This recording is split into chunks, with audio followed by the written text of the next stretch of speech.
Assalamualaikum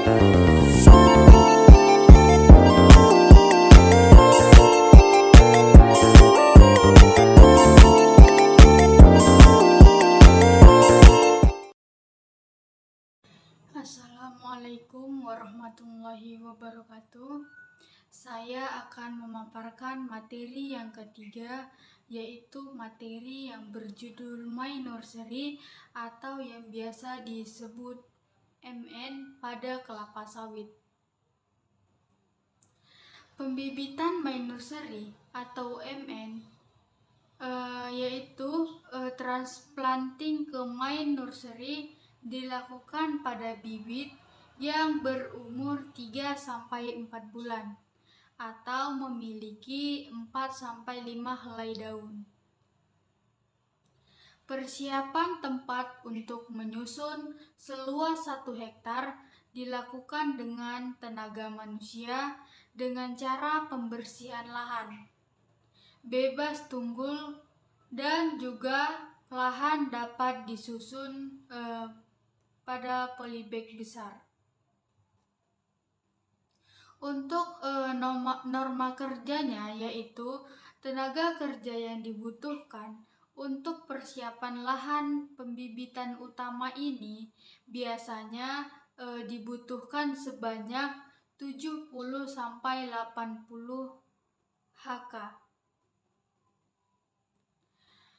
Selanjutnya yaitu untuk ukuran polybagnya yaitu ukuran polybag besar, yaitu sebesar 0,15 cm kali 40 mm kali 50 cm lay flat atau setelah diisi tanah diameter kurang lebih 25 cm dan tinggi kurang lebih 29 cm dengan polybag berwarna hitam dengan 4 baris lubang perforasi berjarak 5 cm. Letak lubang perforasi berdiameter 5 mm dalam barisannya dimulai dari 15 cm dari bagian atas kantong plastik ke arah bawah sebanyak 5 lubang dengan jarak masing-masing lubang 5 cm. Total lubang perforasi sebanyak 80 buah. Untuk sisipan dicadangkan 1 bibit APM per hektar ditanam pada polybag yang berukuran 0,18 mm kali 50 cm kali 60 cm. Ketebalan polybag harus merata. Hal ini dapat dilihat dengan cara mengamatinya di balik sinar matahari. Tidak ada bagian yang terang karena tipis. Kelenturan polybag harus cukup agar tidak rusak atau mudah robek akibat terik matahari. Selanjutnya yaitu media tanam. Penjelasan mengenai media tanam, lihat tanah 1 meter untuk 55 polybag. Tanah di polybag besar harus dilubangi dan selanjutnya dimasukkan 100 gram pupuk rock fosfat ke lubang polybag. Untuk norma kerjanya yaitu penggalian tanah topsoil dan pengangkutan. Untuk pengisian 12.000 polybag diperlukan tenaga kerja sebanyak 160-170 HK. Untuk pengayakan tanah dibutuhkan 60-70 HK. Selanjutnya yaitu pengisian polybag. Polybag harus sudah siap diisi tanah minimal 4 minggu sebelum pemindahan bibit dari pre-nursery untuk mendapatkan tingkat kepadatan tanah yang stabil setelah dilakukan penyiraman setiap hari. Untuk cara pengisian polybag besarnya, yaitu yang pertama, polybag harus dibalik sebelum diisi tanah agar polybag dapat berdiri tegak dan silindris. Yang kedua, Media tanam harus disaring melalui saringan 1,5 cm kali 1,5 cm untuk menghindari adanya gumpalan-gumpalan tanah, sampah, akar tanaman, dan lain-lain. Yang ketiga yaitu persiapan media tanam dan isikan ke dalam polybag. Hindarkan pemadatan tanah dalam polybag dengan cara menekan kuat ke arah bawah. Yang keempat yaitu guncangan polybag pada waktu pengisian untuk memadatkan tanah dan mencegah agar tidak ada bagian yang mengkerut atau terlipat. Isilah sampai mencapai ketinggian 2,5 cm dari bibir polybag. Untuk norma kerjanya yaitu pengisian tanah di polybag besar untuk pembibitan utama dibutuhkan 120 sampai 130 Hk.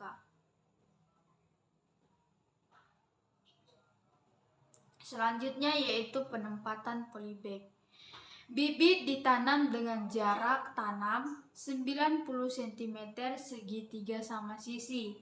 Sedangkan bibit APM untuk sisipan ditanam dengan jarak 150 cm segitiga sama sisi.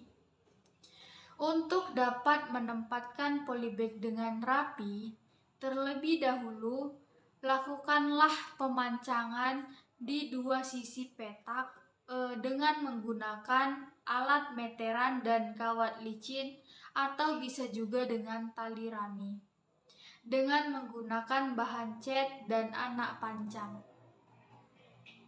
Sewaktu penyusunan polybag, kedua tangan pekerja harus berada pada dasar polybag. Untuk norma kerjanya pada tenaga kerja ini untuk pengajiran dan penempatan polybag di pembibitan utama adalah pengajiran 10 sampai 12 Hk, sedangkan untuk penempatan polybag yaitu 120 sampai 130 Hk. Selanjutnya yaitu transplanting di polybag besar. Tata cara pelaksanaan transplanting ini dari polybag kecil ke polybag besar yaitu dilakukan dengan cara yang pertama. Untuk tempat pemindahan bibit polybag kecil dibuat beberapa kotak kayu dan dapat menggunakan pisau silet atau cutter untuk menyayat polybag kecil. Dibutuhkan kereta sorong atau trailer mini traktor untuk memindahkan kotak berisi bibit kecil dari pre-nursery. Langkah yang kedua yaitu pastikan polybag besar sudah tersusun benar dengan sisi tegak dan telah diisi tanah. Langkah yang ketiga yaitu 1 hari sebelum transplanting, siram tanah di polybag besar sampai jenuh. Gunanya untuk memudahkan pembuatan lubang tanam pada keesokan harinya. Langkah yang keempat yaitu buat lubang di tengah polybag dengan menggunakan alat pelubang yang sudah dipersiapkan. Kedalaman lubang dibuat yaitu kurang lebih 20 cm atau disesuaikan dengan tinggi tanah di polybag kecil. Langkah yang kelima, siram bibit di pre-nursery sebelum dipindahkan. Langkah yang keenam, angkat bibit pre-nursery dengan hati-hati dan disusun ke atas masing-masing kotak kayu sebagai tempat pengangkutannya dan diangkut ke lokasi polybag besar. Langkah selanjutnya yaitu turunkan bibit di lokasi polybag besar dan letakkan hati-hati satu demi satu di samping masing-masing polybag besar. Langkah yang ke-8 yaitu apabila menggunakan cutter, sayat polybag kecil secara vertikal di sepanjang sisinya. Keluarkan bibit lengkap dengan tanahnya dari polybag kecil secara hati-hati. Masukkan ke dalam lubang tanam di polybag besar. Bila lubang terlalu dalam, harus terlebih dahulu diisi tanah untuk disesuaikan kedalamannya. Dan jika bila lubang terlalu dangkal, harus terlebih dahulu didalamkan. Tekan sedikit tanah tersebut untuk memadatkan dan lakukan penambahan tanah sehingga permukaan tanah dari polybag kecil sama dengan permukaan tanah pada polybag besar atau kurang lebih 5 cm di bawah bibir polybag besar. Langkah yang ke-9 yaitu lakukanlah penyiraman secukupnya segera sesudah transplanting. Untuk norma kerjanya pada pemindahan bibit ke polybag besar di pembibitan utama yaitu 130 sampai 140 Hk. Tahap selanjutnya yaitu perawatan. Perawatan ini bertujuan untuk membersihkan gulma yang tumbuh di dalam maupun di luar di antara polybag. Semua peralatan yang dipakai untuk kegiatan perawatan seperti alat semprot, ember, takaran, dan pengaduk harus diberi tulisan khusus herbisida secara jelas dengan warna merah dan disimpan terpisah dari peralatan lainnya, sehingga dapat dipastikan bahwa peralatan ini tidak digunakan untuk kegiatan penyemprotan pupuk daun maupun pengendalian hama dan penyakit. Penggunaan alat pelindung diri harus dipastikan secara lengkap pada saat pekerja melakukan penyemprotan dengan menggunakan pestisida. Perawatan selanjutnya yaitu penyiraman. Penyiraman setara dengan 6 mm curah hujan untuk setiap kali penyiraman. Penyiraman ini harus dilakukan pada saat pagi dan sore dengan menggunakan gembor. Penjelasan lebih lanjut lihat di butir. Norma untuk tenaga kerja yaitu 320 sampai 340 Hk. Selanjutnya yaitu penambahan tanah. Penambahan tanah di dalam polybag dilakukan seperlunya untuk mempertahankan permukaan tanah kurang lebih 5 cm di bawah bibir polybag. Norma kerjanya yaitu 60 sampai 70 Hk. Selanjutnya yaitu pemberian mulsa. Mulsa diberikan secara merata di atas permukaan tanah dalam polybag segera setelah penanaman. Mulsa yang dianjurkan adalah cangkang. Apabila tidak tersedia cangkang, dapat juga digunakan fiber atau potongan lalang kering. Untuk norma kerjanya yaitu 20 sampai 30 Hk. Selanjutnya yaitu pengendalian hama, penyakit, dan juga gulma. Hama, penyakit, dan gulma dapat dilakukan pada norma tenaga kerja sebanyak 20 sampai 25 Hk. Selanjutnya yaitu proses pemupukan. Penjelasan pemupukan ini dilakukan dengan norma tenaga kerja sebanyak 70 sampai 80 Hk. Selanjutnya yaitu seleksi.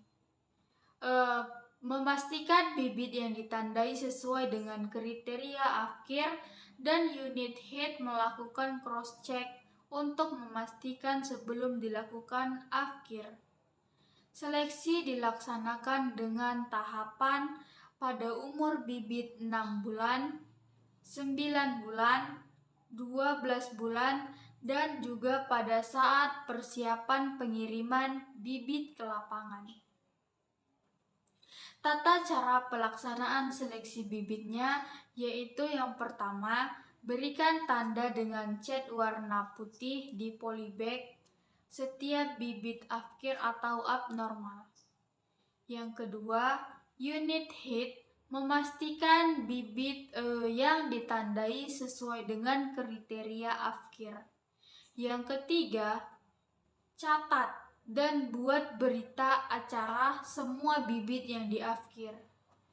Yang keempat yaitu bibit akhir dikeluarkan dari blok bibitan dan dimusnahkan. Jumlah bibit akhir selama di nursery antara 10-15%. Ciri-ciri bibit abnormal di nursery yaitu yang pertama kerdil atau juga bisa disebut stunted. Bibit yang pertumbuhan vegetatifnya jauh lebih kecil dibandingkan dengan bibit sehat seumurannya. Yang kedua yaitu bibit erect. Akibat faktor genetik, daun tumbuh dengan sudut yang sangat sempit atau tajam terhadap sumbu vertikal sehingga terlihat tumbuh tegak. Biasanya, anak daun tumbuh dengan sudut yang sangat sempit terhadap tulang daun atau rachis dan terlihat sangat kaku.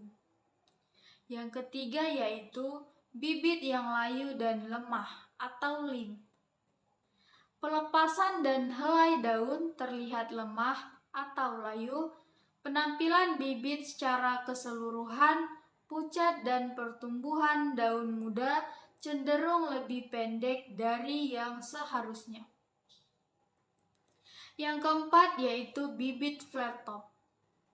Akibat faktor genetik, daun yang baru tumbuh dengan ukuran yang makin pendek dari daun yang lebih tua, sehingga tajuk bibit terlihat rata.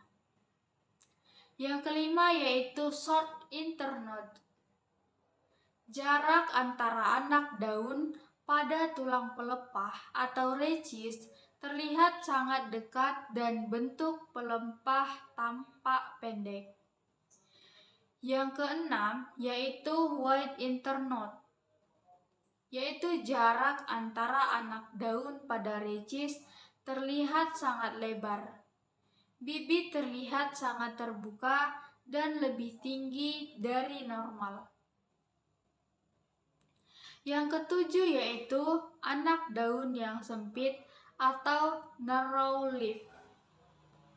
Bentuk helai anak daun tampak sempit dan tergulung sepanjang alur utamanya atau lidi, sehingga berbentuk seperti jarum. Anak daun ini biasanya tumbuh membentuk sudut yang tajam dengan rachis. Yang ke-8 yaitu anak daun tidak pecah atau biasa disebut juvenil. Helai anak daun tetap bersatu seluruhnya atau tidak pecah. Yang ke-9 yaitu daun berkerut atau crinkle leaf. Bentuk daun ini memperlihatkan berbagai tingkatan kerutan dan pada tingkat yang lebih berat akan terlihat kerutan tersebut pecah menyilang. Gejala berat disebabkan oleh faktor genetik dan gejala ringan disebabkan oleh kekurangan air atau water stress. Yang ke-10 yaitu ada chimaera. Sebagian atau seluruh daun secara seragam berubah menjadi pucat atau bergaris kuning terang yang sangat kontras dengan warna hijau gelap dari jaringan yang normal. Yang ke-11 yaitu bibit terserang crown disease akibat faktor genetik. Pelepah menjadi bengkok, melintir, dan juga mudah patah. Yang ke-12 yaitu bibit blast, yaitu bibit biasanya berubah secara progresif ke arah coklat dan mati perlahan-lahan dimulai dari daun yang lebih tua dan bergerak ke atas ke daun yang lebih muda. Yang ke-13 yaitu bibit yang terserang berat oleh hama dan penyakit. Bibit yang terserang busuk, pucuk, dan hama atau penyakit lainnya harus dipisahkan. Yang ke-14 yaitu bibit-bibit afkir hasil penyeleksian harus segera dimusnahkan dan polybag bekas bibit dikumpulkan pada tempat tersendiri. Untuk norma tenaga kerjanya yaitu sebanyak 20-25 HK. Selanjutnya yaitu ada persiapan pemindahan bibit ke lapangan. Yang pertama yaitu pemutaran bibit atau rotation. Bibit diputar pada tempatnya 2 minggu sebelum dikirim ke lapangan. Setelah bibit diputar, harus disiram air dengan cukup setiap hari sampai waktu pengiriman ke lapangan. Yang kedua yaitu perlakuan bibit untuk persiapan pengangkutan. Bibit harus diangkat dengan cara menempatkan satu tangan di dasar polybag dan satunya lagi menggenggam pangkal batang. Tidak boleh mengangkat bibit dengan cara menarik daunnya. Bibit tidak boleh dilemparkan atau dibanting karena akan mengakibatkan polybag pecah. Bibit disusun satu lapis di atas truk dan disiram sebelum berangkat ke lapangan. Selanjutnya yaitu Advanced Planting Material atau APM nursery. Dipelihara di pembibitan sampai umur 38 bulan. Penyisipan yang menggunakan bibit dari APM di areal pertanaman tahun pertama akan memperkecil perbedaan pertumbuhan antara tanaman asli dengan tanaman sisipan. Prosedur kegiatan penanaman APM harus mengikuti ketentuan yang akan saya jelaskan ini. Yang pertama yaitu jarak polybag. Polybag di pembibitan utama berbentuk segitiga sama sisi yaitu 150 cm. Yang kedua yaitu penyiraman. Dilakukan dengan cara penyemprotan air melalui selang dengan mata gembor, sehingga kapasitas lapang sekitar 2 liter per polybag. Bila mana pertumbuhan bibit cukup tinggi, maka penyemprotan polybag akan terhalangi. Namun, pengairan harus terus dilakukan sampai kelembaban tanah di areal pembibitan terpenuhi. Hal ini dilakukan karena akar bibit kelapa sawit sudah penetrasi ke dalam tanah. Yang ketiga yaitu seleksi atau suling. Dalam keadaan normal, seleksi harus diselesaikan pada bulan ke-12. Bila bibit-bibit bertahan di pembibitan untuk jangka waktu yang lebih lama, suatu tahap seleksi final bibit harus dilakukan sebelum dimuat dan diangkut ke lapangan. Pada waktu penanaman di lapangan, semua bibit kelapa sawit yang sudah diseleksi untuk dipindah tanamkan harus dalam keadaan sehat dan juga segar. Bibit-bibit afkir hasil seleksi harus segera dimusnahkan dan polybag bekas bibit dikumpulkan pada tempat yang sudah ditentukan. Selanjutnya yaitu ada pemangkasan pelepah. Pemangkasan pertama kali waktunya yaitu pemangkasan pelepah kerucut. Biasanya pertama kali dilakukan itu ketika bibit mencapai usia 18 bulan di pembibitan utama. Walaupun demikian, pemangkasan kerucut perlu diatur waktunya agar berlangsung 4 bulan sebelum rencana tanggal penanaman di lapangan. Ini berarti untuk bibit yang akan ditanam 24 bulan setelah penanaman di pembibitan, maka pemangkasan kerucut dilakukan pada umur 20 bulan. Untuk caranya yaitu pemangkasan secara kerucut pada semua pelepah dengan ketinggian 120 cm pada pelepah terluar sampai dengan 150 cm pada pucuk dari permukaan tanah di dalam polybag. Parah yang digunakan harus tajam. Selanjutnya yaitu dilakukan penyiraman.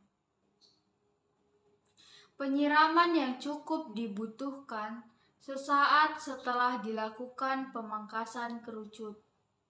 Kekurangan air dapat menimbulkan berbagai dampak, yaitu menimbulkan dampak yang negatif pada bibit yang telah dipangkas. Selanjutnya yaitu pelepah hasil pangkasan.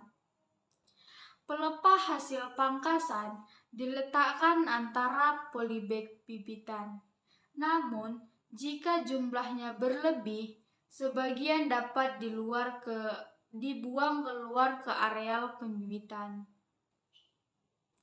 Jika terjadi serangan penyakit bercak daun atau kurvularia ataupun yang lainnya, maka pelepah hasil pangkasan harus dibuang keluar bibitan dan ditimbun pada tempat yang sudah ditetapkan. Selanjutnya yaitu pemangkasan akar atau root pruning. Dilakukan 3 bulan sebelum penanaman di lapangan. Ini dilakukan pemangkasan akar dengan cara pemutar polybag dengan arah yang berlawanan. Penyiraman yang teratur akan memastikan bahwa bibit-bibit akan pulih kembali. 3 minggu setelah pemangkasan, akar polybag harus diputar kembali untuk mencegah pertumbuhan akar ke dalam tanah. Pada sore hari sebelum pemindahan tanaman, bibit harus disiram dengan cukup guna untuk mengurangi resiko kekurangan air pada saat ditransportasi dan penanaman di lapangan. Selanjutnya yaitu pemangkasan kedua kali. Bila mana bibit akan tertahan di pembibitan hingga 30 bulan atau lebih, harus dilakukan pemangkasan kerucut kedua kalinya dengan menggunakan teknik yang sama, yaitu 4 bulan sebelum penanaman di lapangan. Pemangkasan kerucut untuk yang kedua kalinya ini harus diikuti oleh pemangkasan akar berikutnya, yang pertama itu ada ablasi. Bibit yang tertahan di pembibitan selama lebih dari 24 bulan diperkirakan sudah berbunga.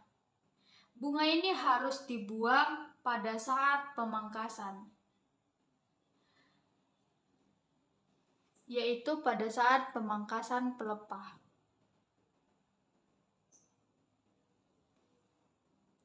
Yang kedua yaitu ada pra-penanaman atau penanaman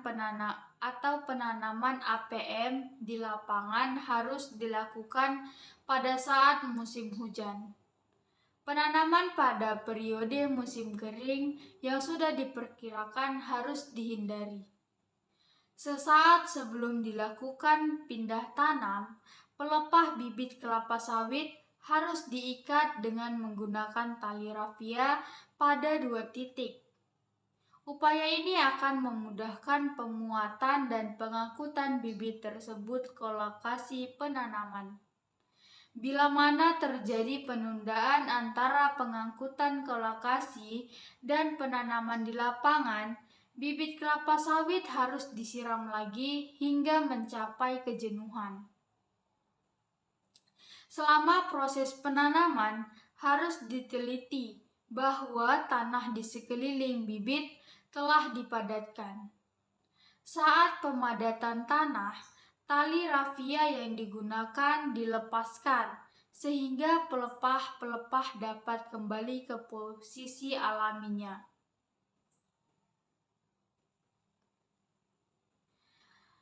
Pada case 1 yaitu nitrogen. Nitrogen adalah elemen kunci dalam pertumbuhan tanaman. Kekurangan nitrogen dapat menyebabkan pertumbuhan yang tidak normal, termasuk ukuran buah yang lebih kecil dan jumlah buah pada tandan yang berkurang. Kalium berperan penting dalam produksi buah sawit.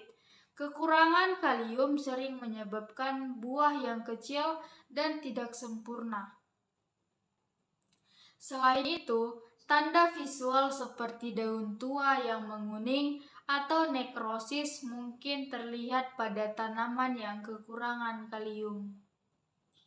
Boron berperan dalam pembentukan bunga dan buah.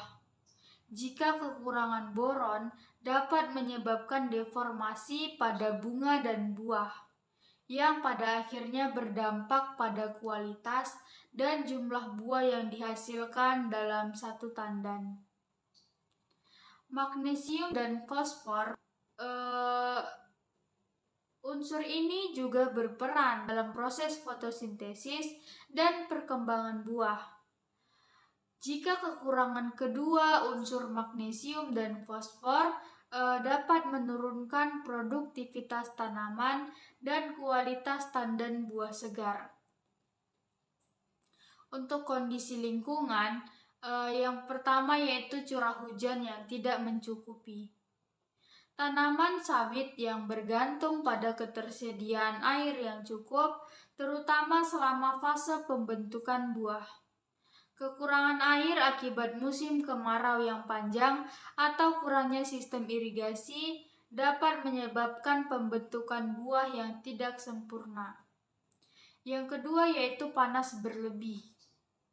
Kondisi suhu yang terlalu tinggi atau kekeringan ekstrim dapat mempengaruhi proses penyerbukan, pembentukan bunga, dan perkembangan buah. Ini bisa menyebabkan tandan dengan jumlah buah yang sedikit atau buah yang tidak berkembang sempurna. Yang ketiga yaitu kelembapan yang rendah. Kelembapan udara yang rendah dapat mempengaruhi fisiologi tanaman, termasuk pada mekanisme pengisian buah pada tandan, yang menyebabkan buah berukuran lebih kecil atau tidak berkembang penuh. Selanjutnya yaitu banjir. Tanaman sawit yang tumbuh di daerah dengan sistem drainase buruk dapat terkena banjir. Kondisi akar yang tergenang air terlalu lama bisa menyebabkan stres pada tanaman dan mengganggu pembentukan buah. Penyakit dan hama. Yang pertama yaitu ada penyakit busuk tandan atau bunch rot. Ini adalah penyakit yang disebabkan oleh jamur seperti Marasmius palmivorus. Penyakit ini menyebabkan pembusukan pada tandan buah, sehingga tandan tidak berkembang sempurna dan buah yang dihasilkan rusak atau tidak penuh. Yang kedua yaitu ada crown disease atau penyakit tajuk. Ini adalah penyakit yang mempengaruhi bagian atas atau tajuk dari tanaman kelapa sawit. Meskipun penyebab pastinya belum sepenuhnya dipahami, penyakit ini menyebabkan kelainan pertumbuhan pada bunga dan buah, sehingga tandan buah tidak bisa berbentuk dengan sempurna. Selanjutnya yaitu ada hama penggerek buah sawit. Hama seperti ulat api dan kumbang dapat merusak tandan buah yang menyebabkan deformasi pada buah dan tandan yang tidak sempurna. Kerusakan ini bisa menghambat pembentukan buah yang normal. Kondisi penyerbukan yang tidak optimal, yaitu kurangnya penyerbukan. Penyerbukan yang tidak sempurna, misalnya akibat kurangnya serangga penyerbuk atau seperti kumbang Elaiodobius cameronicus, dapat menyebabkan pembentukan buah yang tidak optimal. Hal ini sering terjadi jika populasi kumbang penyerbuk menurun karena menggunakan insektisida yang berlebihan atau perubahan lingkungan yang drastis. Faktor genetik pada penyerbukan. Beberapa tanaman sawit mungkin memiliki masalah dalam penyerbukan silang yang efektif, yang dapat mengakibatkan pembentukan buah yang tidak sempurna pada tandan. Stres fisiologis, yaitu stres lingkungan yang disebabkan karena kekeringan, kekurangan nutrisi, atau serangan hama dapat menyebabkan stres fisiologis pada tanaman.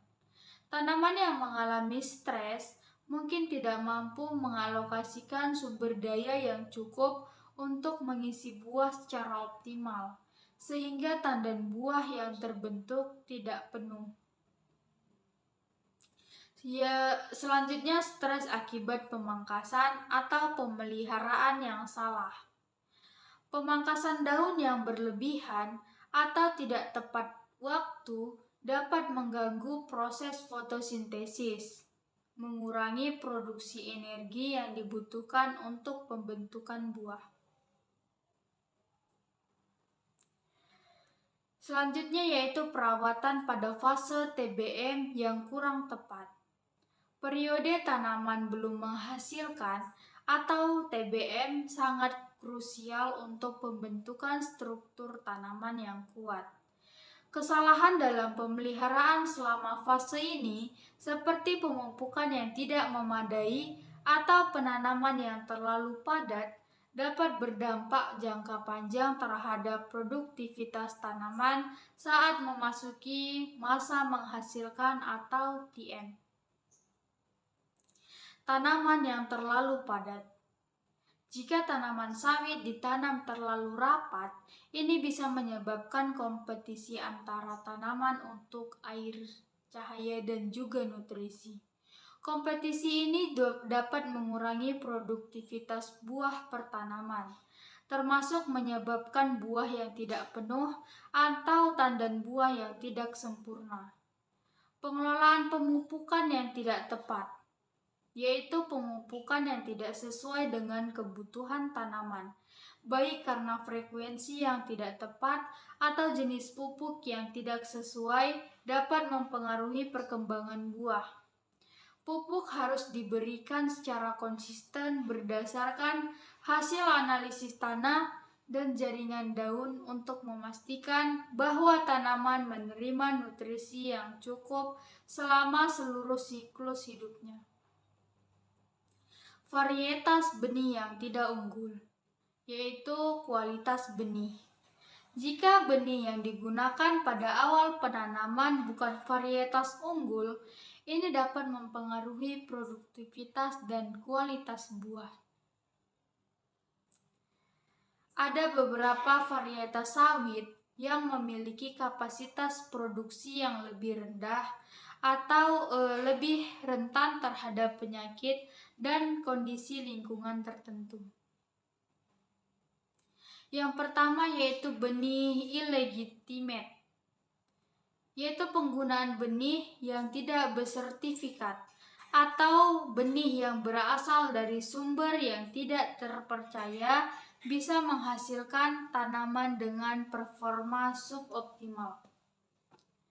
Buah yang tidak penuh atau tandan buah yang cacat seringkali terkait dengan kualitas genetik yang buruk. Polusi udara dan tanah. Yang pertama yaitu polusi udara.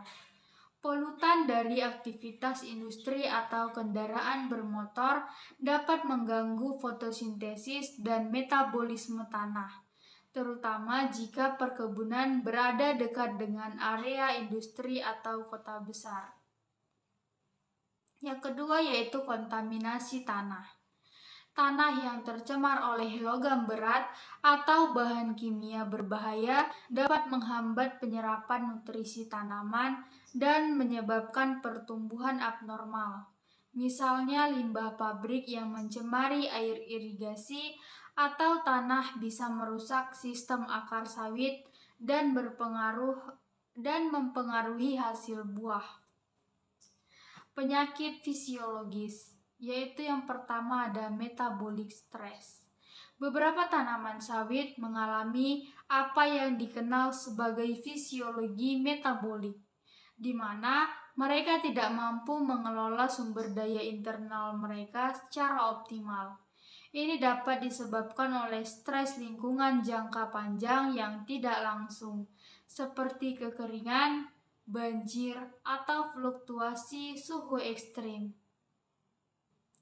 Masalah source imbalance, yaitu ketidakseimbangan antara source atau bagian tanaman yang menghasilkan gula melalui fotosintesis dan sink atau bagian yang menggunakan gula untuk pertumbuhan buah, bisa menyebabkan tanaman tidak mampu mengalokasikan energi yang cukup untuk mengisi tandan buah secara optimal.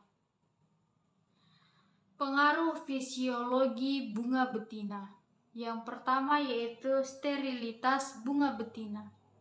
Kadang-kadang bunga betina ini pada tanaman sawit bisa mengalami sterilitas atau gagal berkembang menjadi buah normal, yaitu karena faktor genetik atau juga karena faktor lingkungan. Sterilitas ini bisa disebabkan oleh gangguan hormonal atau nutrisi, sehingga bunga yang seharusnya berkembang menjadi buah tidak berbentuk secara optimal. Selanjutnya yaitu ada abortus bunga dan buah. Stres lingkungan yang berkepanjangan seperti kekurangan air atau nutrisi bisa menyebabkan abortus pada bunga dan buah sawit. Ini terjadi ketika tanaman membuang bunga atau buah yang tidak mampu ditopang, sehingga tandan buah terlihat kurang penuh. Selanjutnya yaitu faktor mikrobiologi tanah, yaitu keseimbangan mikrobiologi. Mikroorganisme di dalam tanah seperti bakteri dan fungsi sangat penting dalam mendukung pertumbuhan tanaman sawit. Jika tanah kekurangan mikroba yang mendukung penyerapan nutrisi atau malah terdapat mikroorganisme patogen yang merusak akar, ini bisa menyebabkan pertumbuhan buah yang tidak optimal.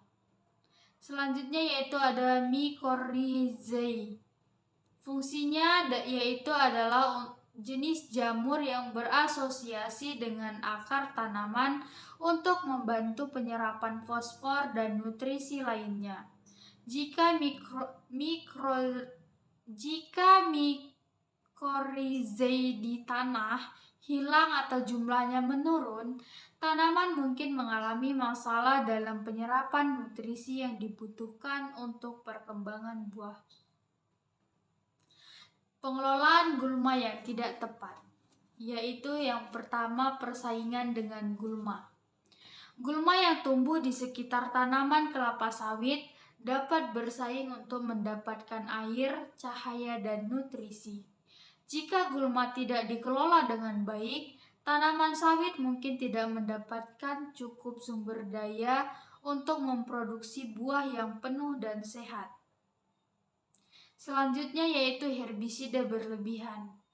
Penggunaan herbisida secara berlebihan atau tidak sesuai dosis dapat merusak akar tanaman sawit, menghambat pertumbuhannya, dan berdampak pada pembentukan buah. Penggunaan pestisida yang tidak tepat, yaitu yang pertama pestisida yang berlebihan. Penggunaan pestisida secara berlebihan atau jenis yang salah dapat menyebabkan kerusakan pada tanaman sawit, termasuk penurunan kemampuan tanaman untuk berproduksi secara optimal. Selain itu, pestisida yang berlebihan juga dapat membunuh serangga penyerbuk yang penting, seperti kumbang Elaidobbius camerensis. Resistensi hama. Beberapa hama mungkin telah mengembangkan resistensi terhadap pestisida yang biasa digunakan, sehingga tanaman terus terancam oleh serangan hama meskipun telah dilakukan penyemprotan. Serangan hama berkepanjangan dapat mengurangi hasil buah. Demikian materi yang saya paparkan, lebih dan kurang saya mohon maaf. Wassalamualaikum warahmatullahi wabarakatuh. Bring it down, bring it down, bring it down. I got 3 whole thoughts to